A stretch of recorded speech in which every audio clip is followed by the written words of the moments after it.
It was pretty early when I got there, and I sat down at the bar. It was pretty crowded, and I had a couple of scotch and sodas before old Luce even showed up. Some guy next to me was snowing the hell out of the babe he was with. He kept telling her she had aristocratic hands. That killed me. The other end of the bar was full of flits. They weren't too flitty looking.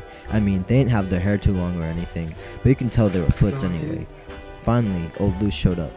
Old Luce, what a guy.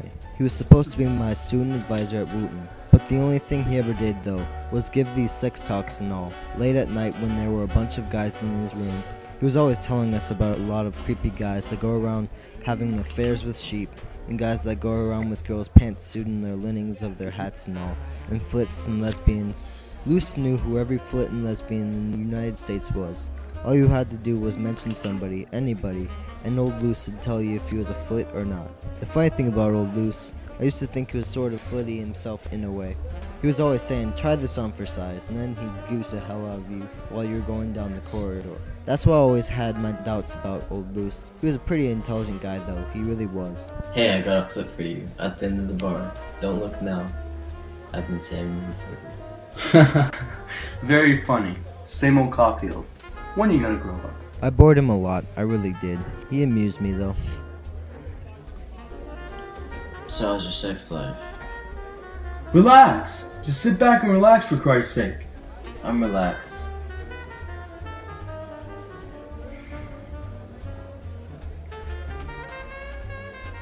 How's Colombia? You like it? Certainly I like it. If I didn't like it, I wouldn't have been there. He could be pretty boring himself sometimes. What are you majoring in, perverts? What are you trying to be? Funny? I was only horsing around.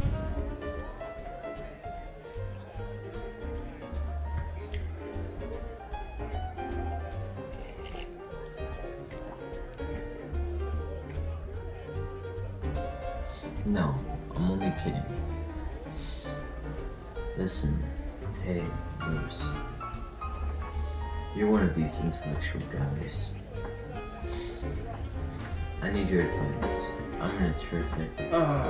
Listen, Caulfield. You want to sit here and have a quiet, peaceful drink and a quiet, peaceful conversation? Alright, relax.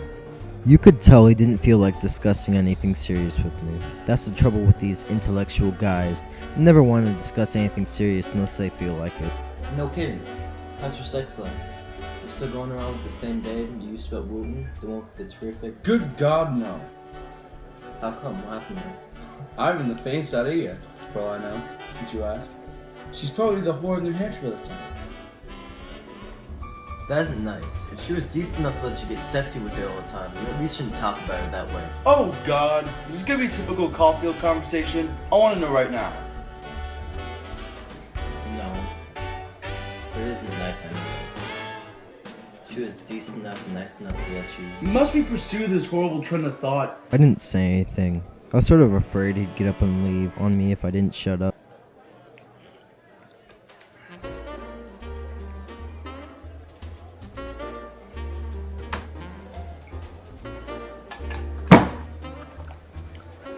Yo, barman, can I get another? So all I did was, I ordered another drink. I felt like getting stinking drunk.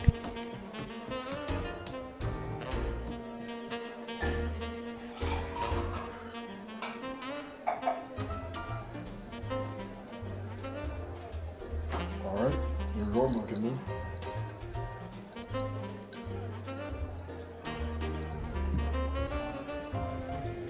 Who are you going around with now? You feel like telling me? Nobody you know.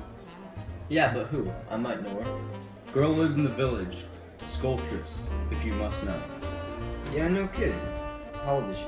I never asked her for God's sake. Well, around how old? I should imagine she's in her late 30s. In her late 30s? Yeah, you like that.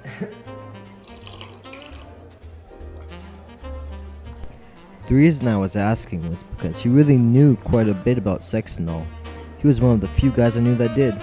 He lost his virginity when he was only 14, in Nantucket. He really did. I like a mature person, if that's what you mean. Certainly. You do? Why? No kidding. They better for sex and all? Listen, let's get one thing straight. I refuse to answer any typical Caulfield questions tonight. When and how are you going to grow up? I didn't say anything for a while. I let it drop for a while. Then old Luce ordered another martini and told the bartender to make it a lot drier.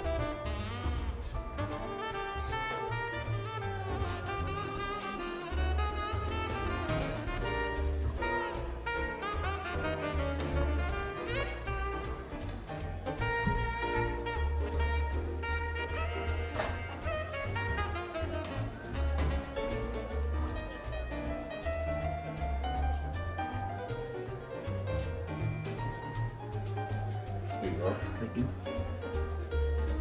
Listen. How long you been going around with her, the sculpture babe? Did you know her when you went to war at Wooten? Hardly. She just arrived in this country a few months ago.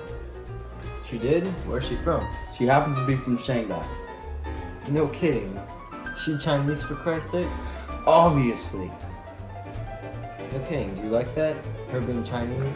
Obviously. Why? I'd be interested to know. I really would. Simply happen to find Eastern philosophy more satisfactory than Western, since you ask. You do? What do you mean philosophy? You mean sex and all? You mean it's better in China? That's what you mean. Not necessarily in China, for God's sake. The East, I said. Must we go on with this insane conversation? Listen, I'm serious. No kidding. Why is it better in the East? It's too involved to go into. For God's sake. They simply happen to find sex as both a physical and spiritual experience. So do I. So do I. I regard it as a, what do you call it, a physical and spiritual experience and all. I really do, but it depends on who the hell I'm doing it with. If I'm gonna do it with someone I don't even... Not so loud, for God's sake. Caulfield, if you can't keep your voice down, let's drop the whole... Alright, but listen. This is what I mean. I know it's supposed to be a physical and spiritual and artistic and all, but what I mean is, you can't do it with everybody, every girl you neck with and all. And make it come out that way, can you? Let's just drop it. Do you mind? Alright, but listen. Take you in this Chinese babe. What's so good about you two? Drop it. I was getting too personal. I realized that, but that was one of the annoying things about Luce. When we were at Wooten, he'd make you describe the most personal stuff that happened to you. But if you started asking him questions about himself, he got sore. These intellectual guys don't like to have an intellectual conversation with you unless they're running the whole thing. They always want you to shut up when they shut up and go back to your room when they go back to their room. He always wanted everybody to go back to their own room and shut up when he was finished being in the big shot. The thing he was afraid of, he was afraid somebody'd say something smarter than he had. He really amused me. Maybe I'll go to China. My sex life is large. Naturally. Your mind isn't mature.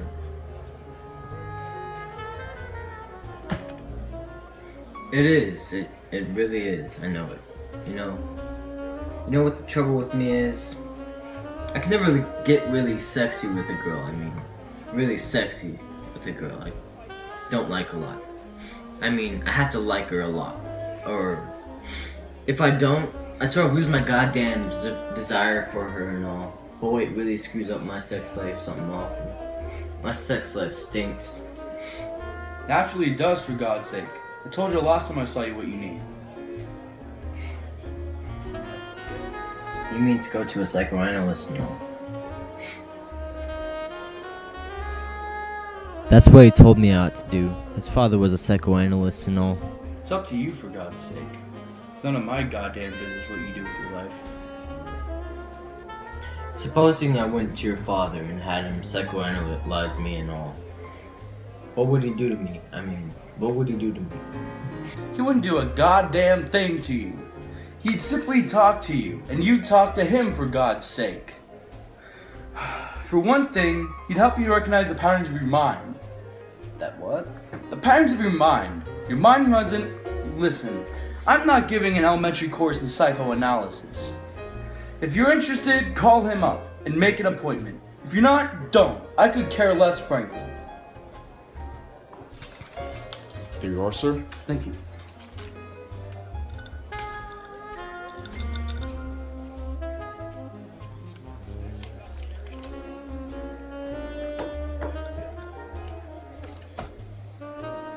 You're a real friendly bastard, you know that? Oh, off the terrors. Nice seeing you.